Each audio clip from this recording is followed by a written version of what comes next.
John Cena's big announcement revealed results from NXT last night, a preview of Impact tonight, and my perspective on a rumored WrestleMania main event. This is PWR Tonight for Thursday, January 11, 2018.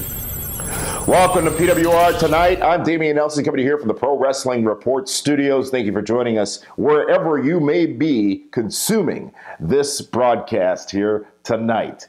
And I want to remind all of you to subscribe to us right here on our YouTube channel. If you're not watching on YouTube, hop on over to our YouTube channel to subscribe to get PWR Tonight every Tuesday, Wednesday, and Thursday night, and even a special episode coming to you on January 22nd from New York. David Hero and I will be live in New York on the eve or on the evening of WWE Raw 25 from both the Barclays Center and the Manhattan Center. A special episode of PWR Tonight coming to you from New York City on Monday, January 22nd. So subscribe to the show right now, and later on we'll talk more about the return of Primetime and Feedback Friday here at the networks of the Pro Wrestling Report as well. In tonight's hot news, John Cena on Twitter the other day said that he had a huge announcement that he would be delivering to us today, and that he did. And that announcement fairly substantial for his world outside of WWE. John Cena is going to be returning to the Nickelodeon Kids' Choice Awards as the host for the second consecutive year, and it doesn't end there. John Cena is also going to be voicing one of the characters in a new Teenage Mutant Ninja Turtles television show that's going to be on the Nickelodeon network. And in addition to that, Cena is going to be hosting and producing a new game show on the network as well. Big partnership with Nickelodeon. Obviously big news for John Cena and big news for his world outside of WWE. So congratulations to John Cena. More about John Cena later when I share my perspective with you on a big rumored WrestleMania matchup that seemingly is coming to light in the last few hours. NXT last night on the WWE Network gave us a lot to talk about and ended with a big unexpected tag team matchup. But after that matchup, it was announced that at TakeOver in Philadelphia as part of Royal Rumble weekend, I'm getting ahead of myself, part of Royal Rumble weekend, it will be Aleister Black versus Adam Cole in an Extreme Rules match. William Regal making that announcement at the end of the show last night, and those two will be facing off in Philadelphia, the home of Extreme, in an Extreme Rules match. Impact Wrestling is on the air tonight on Pop TV. It will be the first episode from their first tapings of 2018. Those tapings began last night in Orlando, Florida. And what we know is this: the four-sided ring is back, ladies and gentlemen. TNA walking away again from the six-sided ring, getting to a more traditional presentation with the four-sided ring. And one of the executives now from the new Impact Wrestling, which seems like we say that so often, but be that as it may, Don Callis said that the four-sided ring was more traditional and more comfortable for the wrestlers, the talents, if you will, and that was what helped them make their decision to get back to four sides versus six. Now, we do know that as well that tonight EC3 is going to be having an open challenge, and also Eli Drake is going to be giving a status of the championship for Impact Wrestling. Now, we don't do spoilers here, but if I'm a betting man, I would bet on you tuning in to Impact Wrestling, and I am a betting man, by the way, tuning in to Impact Wrestling tonight for what will be a delightful little unexpected morsel that you will get on that show. Want to remind all of you to check out our podcast available on Blog Talk Radio, and that's fed to your podcast sources, whether it be Apple Podcast, Android, Stitcher, whatever it may be. Just simply search for PWR on your podcast player. Subscribe to the PWR podcast feed for free. You get the WCW retrospective shows on Monday nights, and then come Royal Rumble Sunday, we'll be live right after the event, giving you a chance to call in live to be a part of the show with your thoughts, your comments, your questions, and your impressions of the Royal Rumble event. That all happens live at blogtalkradio.com PWR right after the pay-per-view goes off the air. But you can also capture those podcasts and the daily editions here of PWR Tonight in podcast form. You can take it with you on the go. Think about it this way. You're driving to work in the morning and you want to find out what happened all in the day's wrestling news from the day before. Simply give a quick listen to the PWR Tonight podcast. Again, you can subscribe for free via all of your podcast channels. It's Thursday. It's the final leg of our journey on PWR Tonight for the week. And on Thursdays, I'll be bringing you a special piece called Perspective, which is when I give you my perspective on a big story in the world of professional wrestling. And that story today is the rumors which are intensifying of a matchup at WrestleMania, a main event matchup at Red WrestleMania, featuring John Cena taking on The Undertaker.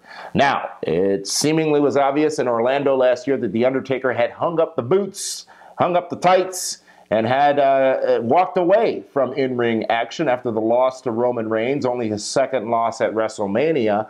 But here's where we're returning to New Orleans. There's a lot of speculation that he is going to be in a main event matchup with John Cena. Now, that, of course, is a money match, a marquee match, a match we have not yet seen on that stage, and definitely a match a lot of people, including this fan, would like to see. However, I question the ability of The Undertaker to deliver to his own level in that matchup.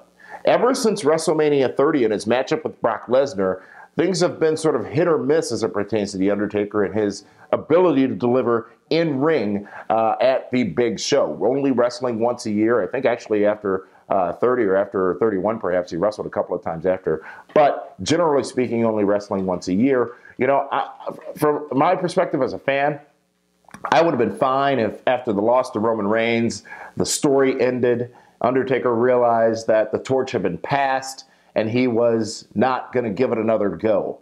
But it seems as if there are serious talks that The Undertaker will indeed give it another go at WrestleMania, and that against John Cena, which John Cena doesn't need a torch passed to him either. So I question several things in this scenario. What does it mean for Roman Reigns, who was made, I guess, by The Undertaker last year in his yard now, if John Cena comes in and gets a win or loses to Undertaker? And at what point does Undertaker have his last hurrah, deliver his last match at WrestleMania? It seems like we're a couple of years beyond that,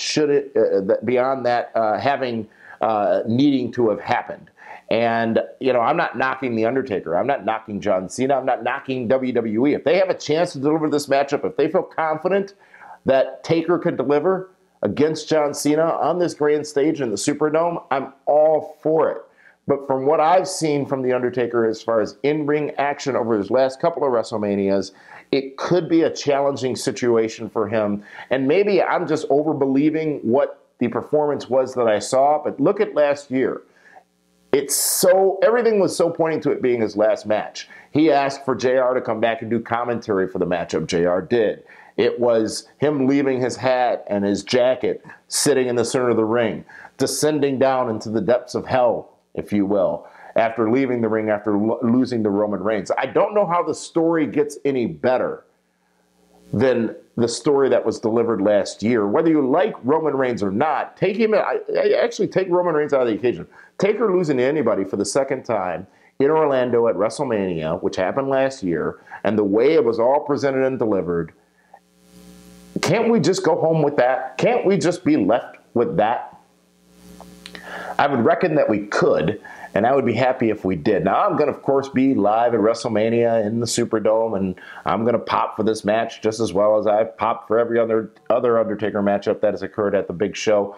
But I go into this with some hesitation and some trepidation because I just don't... The hype's going to be good. Getting there is going to be good. And some are saying this may start, the hype, the announcement, or the teasing as early as Raw 25. But what happens when that bell rings? And what are we going to see when that bell rings? Cena can go. Taker, probably at his worst, can go, which might sound contradictory to things I've been saying here. But can they go and perform and give us Shawn Michaels Undertaker kind of match from WrestleMania 25, which is still one of the top 10 matches of all time. That's the Undertaker streak wrestling that I want to see. Not, yeah, maybe I can go, I can probably get through it, but we can't do this, we can't do that, be careful on this, be careful on that. That's not what I want to see. I want to see both men perform at a level that is expected of them and that will make me at the end of it say, damn, that was another great Undertaker matchup. Was the match with Roman Reigns last year at Mania great? No. Was it good? Yes. Was the match at 31, 32, at 30, were those matches good? He and Brock Lesnar, I still say that match wasn't a good match. Especially if you are looking at the previous levels of performance from The Undertaker. So, you know, many legends have said this. It's better to go out on your own time and on a high note. George Costanza also said that, than to be forced out or to go too long. And I don't want to see the legacy of The Undertaker be damaged by going too long. Now, there's a great story that could be told here, by the way. Back to the point of a few moments ago when I said, well, why can't we be left with the Orlando story? He lost his first match in the streak to Brock Lesnar in the same building at the Superdome. And it's interesting. We've questioned why they're going back to New Orleans so quickly for WrestleMania. On Tuesday, I talked about the Daniel Bryan situation and how I expect him to have a match with Shane McMahon at WrestleMania in the Superdome, where Bryan first won the World Heavyweight Championship, whatever championship it was at the time. And now you've got The Undertaker maybe coming back to the place where he lost the streak to also get some redemption. It's a good story, I guess. But if this is all summed up with, and perhaps this is another point I'm missing, perhaps this will be the definitive end. It will be announced that Taker, he doesn't want to come back.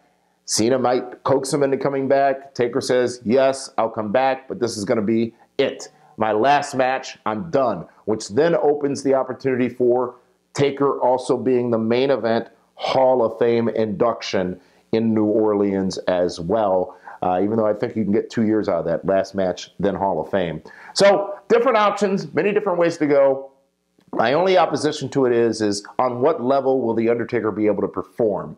And perhaps I'm reading too far into it, I don't know, but share your thoughts, folks.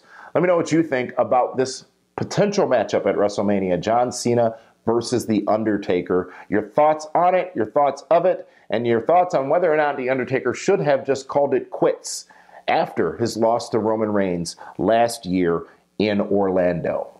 And that's tonight's perspective here on PWR Prime Time. I want to remind all of you that you can subscribe to the show right here and get notified every time we post a new episode. Pro Wrestling Report Prime Time Television returns in the airwaves here, in the broadcast airwaves for the first time since late September of last year. David Hero is going to be joining me here in the studio, and we are going to bring you Prime Time on Monday, right before WWE Raw, a brand new episode of Prime Time, and then next Friday, this upcoming Friday rather, 1 week from tomorrow, it'll be the return of the Pro Wrestling Report Feedback Friday. We'll be taking your comments from these broadcasts of PWR Tonight, next week's broadcast of PWR Tonight as well, and feeding those into Feedback Friday. And we have a brand new third man in the booth joining us starting next Friday for PWR Primetime Friday. And I'll give you a hint. He has appeared as a guest on Feedback Friday before, and it was one of our most controversial episodes that we had ever delivered. Friday, Feedback Friday is back. Drop us a subscription here on YouTube and follow us on our socials. We're on Twitter, Facebook, Instagram, and Snapchat, each of us individually as well. Until next Tuesday night, next Monday night rather, and next time we'll be with you will be for Prime Time.